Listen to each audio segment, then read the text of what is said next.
Alright, so we've gone to the income statement and we've seen that revenue has grown year over year over year. Very positive sign. Every single year. Growth, growth, growth, growth in revenue. So, does that mean that their business model is working? Let's keep digging a little bit further. So cost of goods sold. We see cost of goods sold has also grown year over year over year over year. Over year over year over year. So every single year cost of goods sold has grown. That could be a concern. However, if we look at what's our percentage of cost of goods sold to sales, it's very, very stable.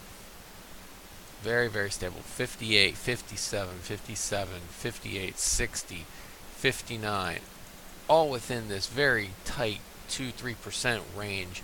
Cost of goods sold has stayed right in line with revenue.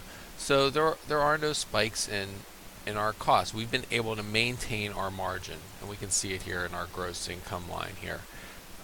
Gross margin has maintained that 40% level consistently over the last 4 years or last 10 years, and that's invaluable that they have been able to pass on the cost increases that they've incurred on the products that they sell to their customers. They've been able to maintain their margins. That's a positive sign that they have some sort of economic moat. They've been able to maintain that value proposition, and the customers have remained even though prices have gone up or sales have gone up. Margins have maintained their place. Very positive sign. So SG&A, how's SG&A doing? Do they have a lot more office people? Not really. 25, 28, 30. They're keeping their SG&A in line. It's pretty stable. Pretty boring stuff here. And depreciation. I'm going to skip over EBITDA, and we'll go into depreciation. Pretty stable. They're depreciating those properties they own. Nothing spectacular there. So how's operating income done? 15%, 16%, 14. Pretty stable within this range, or this 5% range. Operating income has been pretty consistent. Again, I like boring companies, so that makes me happy. That's what I like to see. Interest expense, again, no debt, no interest expense. Gotta love that. That's interesting that they have a little bit of interest expense here in the recent 12 months. We'll have to look into that. That may be a revolving credit line. So look at our taxes. Yep, they're paying their taxes. Doesn't look like there's any funny business there. It looks like they're paying that 30 some odd percent to Uncle Sam in all the states. So taxes look consistent. So we can feel pretty confident in their financials that they're paying their taxes as well. That's a good sign.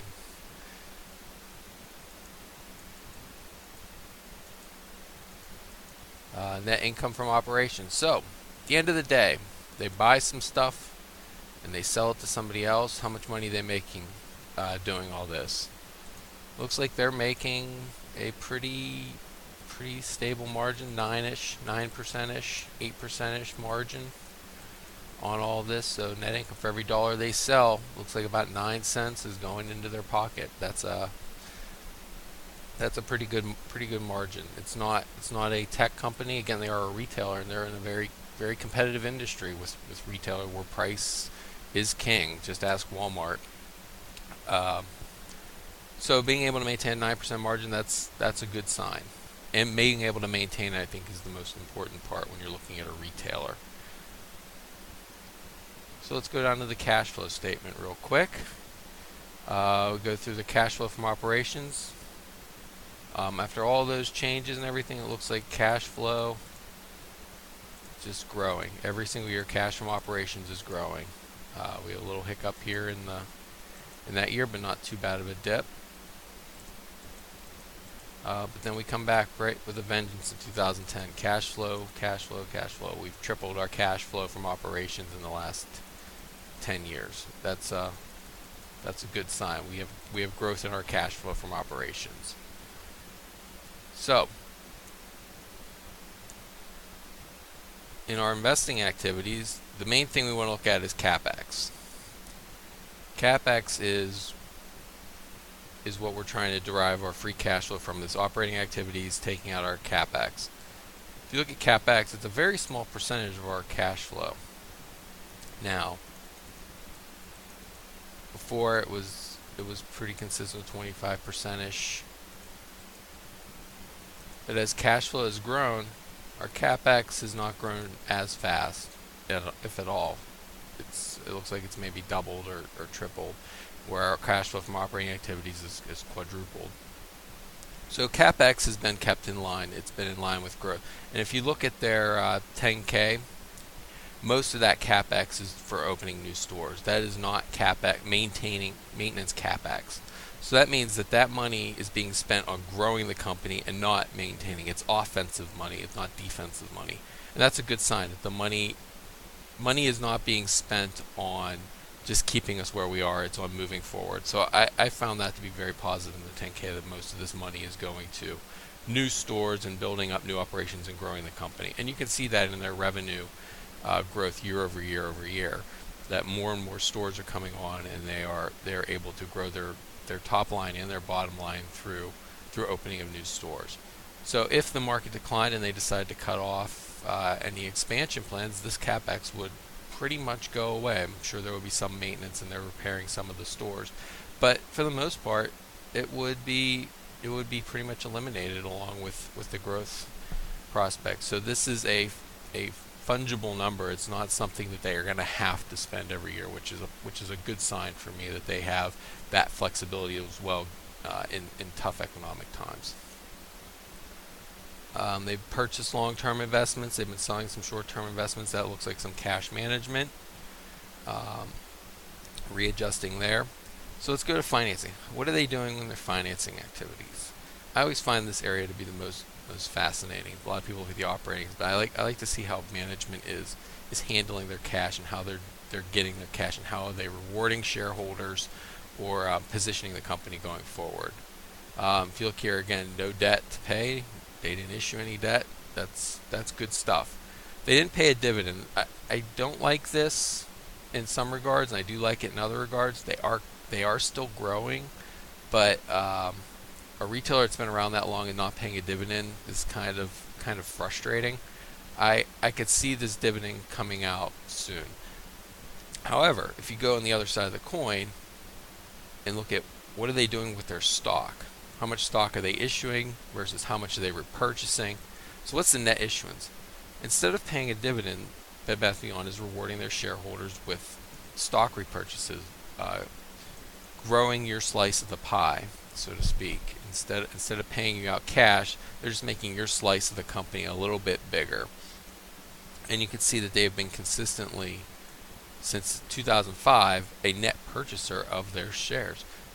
300 million, 500 million, 200 million, 700 million.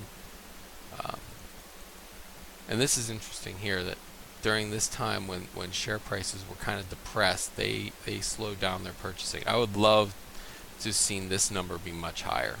If they were buying left and right in that time, that would be a great sign. But you know, stocks are down. You don't have the cash to buy it. That's the hard part about share repurchases, is when the stock is low, you don't have the cash to buy it, and that's the reason your share price is low.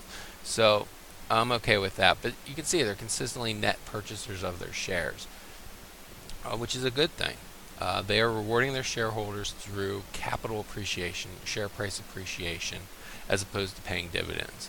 I find this to be a very, very good sign. And you can even see, if we go to the dashboard here real quick, their market cap's $12.7 billion, and they spent over $1 billion in share repurchases in the last trailing 12 months, 1.2 billion, or let's say $1 billion here net over the last year buying. That's 8% of the float has been bought back in the last year. That 8% is no longer in circulation, which is a good thing for the remaining shareholders. Okay, so let's get into a quick valuation here. We've gone through all of the ratios and looked at the financial statements, and you can see on here it gives you the calculation for owner's earnings and free cash flow, and we'll look at both of these here when we do our valuation.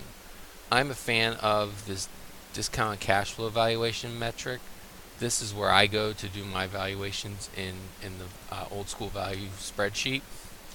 So these numbers are all pre-populated. We have our growth, our discount rate. This is actually, you can put in your own number here.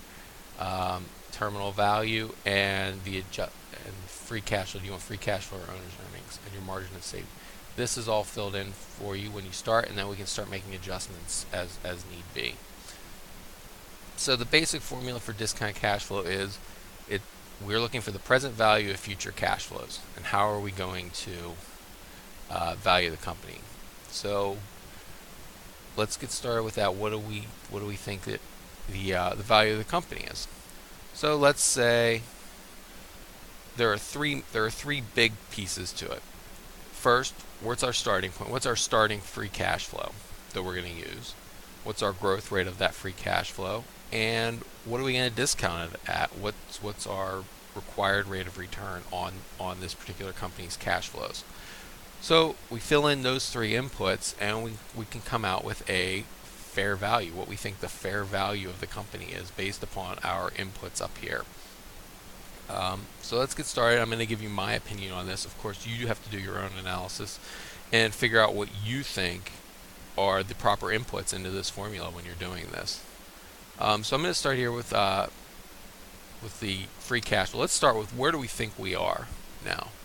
Last year we had $981 million in free cash flow. In the trailing 12 months we have $901 million in free cash flow. Why is this dropped? Maybe because of the inventory growth. So now we're purchasing more inventory because we have grown the company. We haven't seen the returns yet on that inventory that we purchased over the last quarter. So this has been consistently growing year over year over year. So I'm confident that this number is going to be a little bit higher once all said and done with the free cash flow. So I'm going to take this and I'm going to average these two just to be conservative, and we'll go with $940 million. That's what I think our free cash flow baseline should be when we start doing our analysis. Okay, next thing, let's go with the discount rate. I personally use 12% as my benchmark for all companies across the board. If I bought the entire marketplace, I would use a 12% discount rate to discount the cash flows back. That's my premium on the entire U.S. equity market.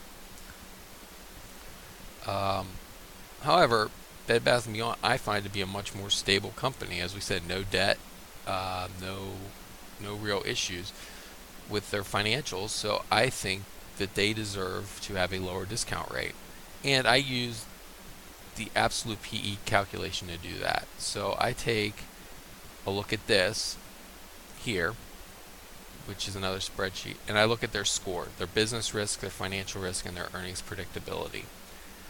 I take this number and I add these together and I get a percentage. So 17 plus 20 plus 14 is 51. So 51 out of 60 points. That's 85%.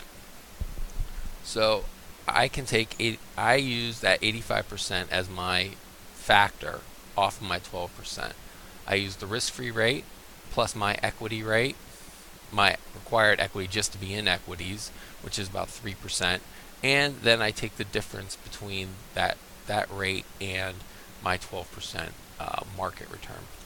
So I come out, when I do all that math, I ended up with a 7% discount rate on this. And that may seem low, but given that they are a very well-run and stable company, I can absorb more risk. I trust their cash flows much more than I do other companies. This growth rate, however, I think that's a little high. And the way this is calculated in the spreadsheet is the median between the 5-year performance, which was 38.7, and the 10-year performance, which is 12.7, to get you a standard rate. I see 25% as being rather high given a retailer of their size. They've been around for a long time. I don't see them growing that fast. I would say, given their history, that